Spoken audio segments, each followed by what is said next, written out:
नमस्कार।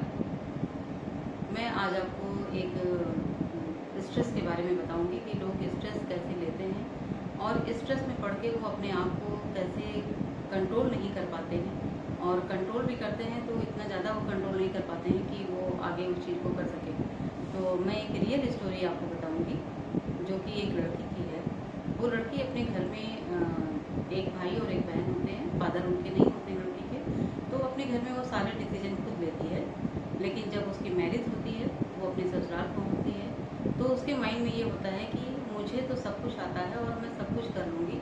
तो ये लेकर के वो ससुराल में जैसे ही एंटर होती है, और डे वन से ही उसको ये लगता है कि मैं सब कुछ बहुत अच्छे से कर लूँगी। लेकिन जब उसको कोई वहाँ पे घर में मॉर्निंग में उठती है, चाय बनाती है, नाश्ता बनाती है, सब काम करती है, लेकिन जब उसके लॉज उसको जब वो नाश्ता करते हैं और कहते हैं कि जो है इसमें जो है थोड़ा सा नमक ज़्यादा हो गया, बाकी खाना बहुत अच्छा बना है, बट उसको बार बार इस बात को सोचने लगती थी कि नमक कैसे ज़्यादा हो गया, मैंने तो नमक ज़्यादा किया ही नहीं। लेकिन फिर उसके बाद वो धीरे धीरे अपने आप को सोचती है कि मैं सही कर लूँगी। लेकिन उसके बाद सेकेंड डे, थर्ड डे, ऐसे उसका दिन जैसे जैसे कोई अपने व्यूज़ देता था या कुछ कहता था कि तुम स्मार्ट नहीं लग रही हो, तुम अच्छी नहीं लग रही हो, तुम जो है साड़ी नहीं पहन पाती हो, तुम सूट नहीं पहन पाती हो, तो वो इन सब बातों को लेकर के बहुत ज़्यादा जो है सोचने लगती थी कि मुझे लोग ऐसे क्यों कहते हैं। तो उसको रात में नींद नहीं आती थी, वो बहुत परेशान हो जाती थी कि मुझे जो है ऐसा लोगों ने क्यों कहा, मैं तो बहुत अच्छे से मैनेज करती हूँ, अपने मायके में इतने अच्छे से करती थी। तो वो अपने बजाय कमियों को देखने के बजाय और कमियों को सुनने के बजाय वो उसको धीरे धीरे अपने उसमें रखने लगी, दिल पे रखने लगी। उसको हर चीज़ उसको बहुत बुरी लगने लगी कि लोग जब भी मैं कोई काम करती हूँ तो मुझे लोग टोक देते हैं। तो उसको टोकना अच्छा नहीं लगता था।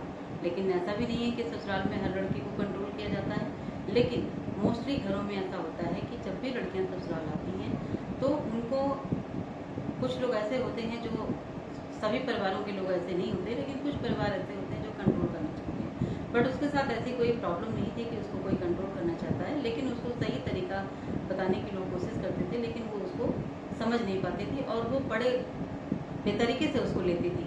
और फिर वो रात भर उसको धीरे धीरे जो है, जब ऐसे सारी बातें वो अपने दिल पे लेने लगी, फिर उसके रात में नींद आना उसका बंद हो गया। वो रात भर नहीं सोती थी, वो बहुत परेशान हो जाती थी। फिर वो सुबह उठना कभी 8 बजे, कभी 9 बजे, कभी 10 बजे, ऐसे ही उसने स्टार्ट कर दिया उठना। तो हम लोग उस चीज़ को ये सोचते थे कि कैसे ये ऐसे कर रही है। तो माइंड में उसके ये आया कि मैं तो रात भर क्यों नहीं सो पाती हूँ। सुबह आके बोलती भी थी कि मुझे रात में नींद नहीं आई। तो परिवार के लोग कहते भी थे कि अगर आपको नींद नहीं आई तो आप रात में सोने की कोशिश करिए, आपने किसी बात की टेंशन ली होगी या कोई स्ट्रेस लिया होगा। नहीं नहीं, मैंने कोई स्ट्रेस नहीं लिया। लेकिन वो अपने स्ट्रेस को पहचान नहीं पाई कि मैं किन बातों को स्ट्रेस ले रही हूँ और मुझे कैसे जो है हो रहा है कि मैं रात में नींद मुझे नहीं आती है। धीरे धीरे उसने जो है इतना ज़्यादा अपने आप को स्ट्रेस में डाल लिया कि वो डिप्रेशन में आने लगी। उसको कोई भी बात नहीं समझ में आई कि मुझे ये कैसे क्या हो गया, वो अपने आप को ही नहीं संभाल पाई। तो इस तरह से धीरे धीरे उसका इतना स्ट्रेस लेवल बढ़ गया कि उसको बहुत सारे डिजीज़ भी डेवलप होने लगे, जैसे कि बीपी हाई होने लगा, कभी बेहोश होकर गिर जाती थी। तो ये सब स्ट्रेस की वजह से होते थे और उसकी वजह से वो खाना भी नहीं प्रॉपर वे में खा पाती थी। तो उसके अंदर जो है वीकनेस की फीलिंग जो है जब शुरू हुई, तब वो पहचान नहीं पाई कि मुझे ये स्ट्रेस की वजह से हुआ। फिर परिवार वालों ने उसको कई डॉक्टर्स को भी दिखाया, लेकिन उससे कोई फ़ायदा नहीं हुआ, क्योंकि उसने स्ट्रेस लेना छोड़ा ही नहीं।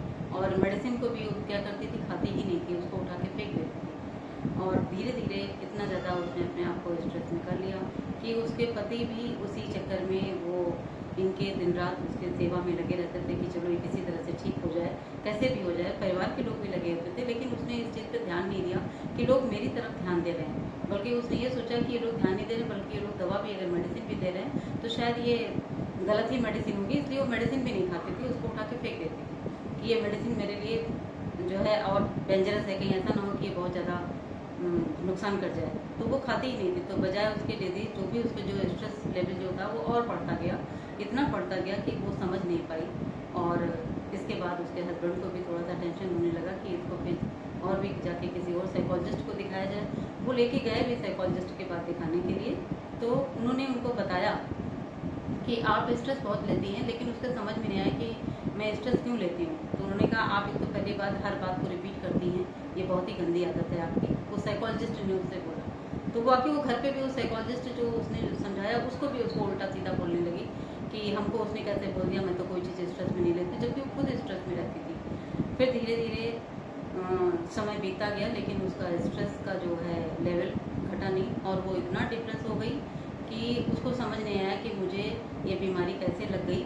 और उसने अपने आप को कमरे में बंद करना स्टार्ट कर दिया धीरे धीरे। तो घर के परिवार के लोग और परेशान हो गए, उसके जो है घर वालों को भी बुलाया, लेकिन घर वालों ने कहा ऐसा तो ये घर पे नहीं करती थी, यहाँ कैसे करती है। लेकिन उसका कोई फ़ायदा नहीं हुआ। एट लास्ट हस्बैंड की भी डेथ हो गई, लेकिन वो लेडी आज भी उसी स्थिति में है, छोटी छोटी बातों को लेकर के तनाव क्रिएट करती है। तो जैसा कि मैंने आपको बताया कि तनाव ऐसे कैसे उत्पन्न होता है, तो लोगों को छोटी छोटी बातों पे तनाव नहीं लेना चाहिए, स्ट्रेस नहीं लेना चाहिए, बल्कि आप अपने जो है जितना भी आपके अंदर जो भी मन में बातें होती हैं उसको सकारात्मक रूप से सोचें, और लोगों से अपना बिहेवियर जो है बना के रखें, लोगों से अपनी बातों को कह सकें, और समाज में भी अपनी बातों को कहने का आपको अधिकार है। आप समाज में भी उस बात को शेयर कर सकते हैं। जो भी आपका समाज में जो आपके फ्रेंड सर्कल में है, परिवार का कोई सदस्य रहता है जिससे कि आप हर बातें अपनी शेयर कर सकती हैं, तो आप उससे अपनी समस्याओं का जो है बोल सकती हैं। और पर्याप्त नींद लें, अच्छी नींद लें, और व्यायाम करें, थोड़ा एक्सरसाइज करें, योग करें, मेडिटेशन करें, तो शायद आप इस तनाव से छुटकारा पा सकते हैं। तो जैसा कि मैंने आपको अपने फर्स्ट वीडियो में तनाव के बारे में कुछ बताया है, और तनाव कैसे होता है, तनाव के सिम्टम क्या हैं, और तनाव से हम इससे निजात कैसे पा सकते हैं, मैंने उसके बारे में बताया है। और कुछ मैंने वीडियोस भी दिए हैं तनाव के बारे में, कुछ बनाए हैं, 1-2 वीडियोस भी हमारे हैं, उसको भी आप लोग देखिए, और देखिए आप करेंगे, आप उसको ज़रूर निजात पाएंगे।